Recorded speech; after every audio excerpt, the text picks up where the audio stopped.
ఇంకా అతను బెడ్రూమ్లో నుంచి వచ్చేసి ఏందక్క బావేదో చెప్తుండు మీ తమ్ముడు అని ఏంది అని అంటాడు. అనేసి వాళ్ళ అక్క ఉల్లిపాయలు కట్ చేస్తుంటుంది కదా, మొహం చూస్తాడు అన్నమాట. వాళ్ళ అక్క కంట్లో నుంచి నీళ్ళు వస్తూ ఉంటాయి, కళ్ళు రెడ్గా అయిపోతాయి బాగా.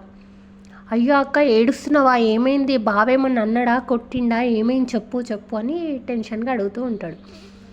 అడుగుతూ ఉంటే వాళ్ళ అక్క అంటది, బావ నన్ను కొట్టినా పర్లేదురా, నేను ఏడ్చేదాన్ని కాదు, తిట్టినా పర్లేదు, ఇంత బాధపడేదాన్ని కాదు, కానీ బావ నిన్ను చంపేస్తా అన్నాడు అని అంటది. అవునా, నేనేం చేసినా అని అంటాడు అన్నమాట. షాక్ అయిపోతాడు. అంటే మీ తమ్ముడు ఎప్పుడు ఏం పని చేయడా, ఊరికే ఇంట్లో తిని కూర్చుంటాడా, ఎన్ని రోజులు కూర్చుంటాడు, అట్లా పని చేయని వాళ్ళు అంటే నాకు అసలు ఇష్టం ఉండదు, పని చేయని వాళ్ళు ఉన్నా ఒకటే లేకున్నా ఒకటే, ఏం పనికిరాని వాళ్ళు ఇప్పుడు ఏం పనికిరాని వస్తువునే ఇంట్లో ఉంచుకొని పడేస్తాము, మనుషులు ఎందుకు ఇంకా, అని నేను చంపేస్తా అని అంటూ ఉంటుంది. కళ్ళ నుంచి నీళ్ళు వస్తుంటాయి. అక్క నిజంగా ఏడుస్తుంది, నిజంగా చంపేస్తాడేమో అని అబ్బాయి అనుకుంటాడు. అసలు వాడికి ఉల్లిపాయలు కట్ చేస్తే ఏడుపు వస్తుంది అనే విషయం కూడా తెలియదు, అంత లేసి ఫెలో. ఇంకా తర్వాత ఏడక్క బావ అంటే కత్తి నూరుతున్నాడు చూడు, పెరట్లో ఉన్నాడు, కత్తి షార్ప్ చేస్తుంది నేను చంపడానికే అంటుంది. సరే అట్లా తొంగి చూస్తాడు ఆయన, నిజంగానే వాళ్ళ బావ షార్ప్ చేస్తూ ఉంటాడు కత్తి. ఇంకా వీడికి దడొచ్చేస్తుంది. అప్పుడే ఏం చేయాలి అని ఆలోచిస్తూ ఉంటే వాళ్ళ బావ పెరట్లో నుంచి లేచిండా మీ తమ్ముడు అని అంటాడు అన్నమాట. అనేసరికి అమ్మో నన్నే అడుగుతున్నాడు అని అనుకొని చూస్తుంటాడు. అప్పుడే వాళ్ళ బావ షార్ప్ అయిపోతుంది కదా, లేచి ఇట్లా ఇంట్లోకి వస్తూ ఉంటాడు. వాళ్ళ బావని చూసి అబ్బాయి పరిగెత్తడం స్టార్ట్ చేస్తాడు. ఇక బయటికి వెళ్ళిపోతూ ఉంటాడు, పరిగెత్తుతూ ఉంటాడు. అలా బావ వచ్చేసి ఆ అమ్మాయిని అడుగుతాడు, ఏంటి మీ తమ్ముడు అంతా ఫాస్ట్గా పరిగెడుతున్నాడు, ఎక్కడికి వెళ్తున్నాడు అని. అంటే వాళ్ళ అక్క ఏం చెప్తుంది, ఇన్ని రోజులకి వాడికి బుద్ధి వచ్చింది, అడవికి వెళ్ళి కట్టెలు కొట్టేసి అమ్ముకొని అట్లా డబ్బులు సంపాదిస్తాడంట, అట్లా చిన్న బిజినెస్ స్టార్ట్ చేస్తా అంటుండు, దానికి కత్తి ఇవ్వమని అడుగుతున్నాడు, మన కత్తి ఇవ్వమని అడుగుతున్నాడు అని అంటది. అడిగితే నువ్వేమన్నావు అంటే ఇవ్వనన్నా, అందుకే అలిగి వెళ్ళిపోతున్నాడు అని అంటది.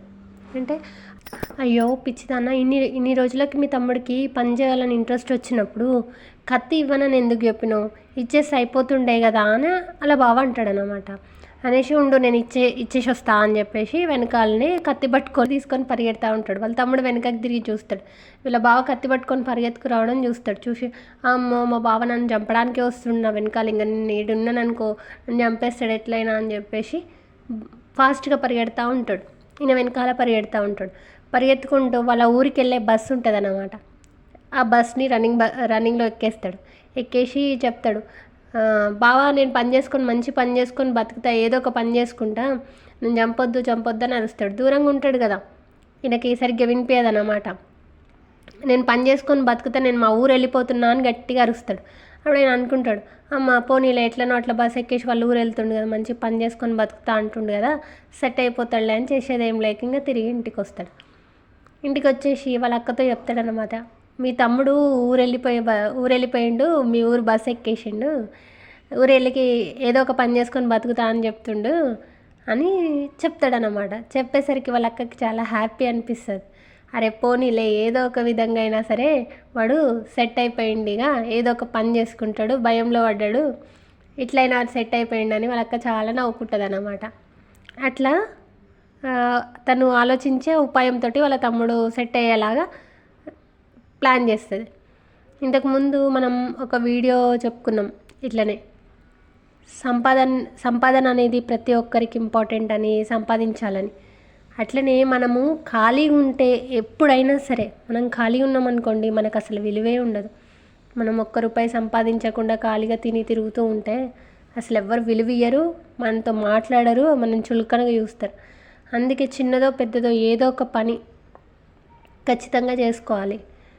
అట్లా తిరిగి టైంపాస్ చేస్తూ ఉంటే అసలు మనకు సొసైటీలో విలువే ఉండదు, మన బ్రతుకుకి అర్థమే ఉండదు. ఏదో ఒక పని చేసుకోవాలి, సొసైటీలో మంచి పేరు తెచ్చుకొని మంచిగా బ్రతకాలి. Subscribe my channel.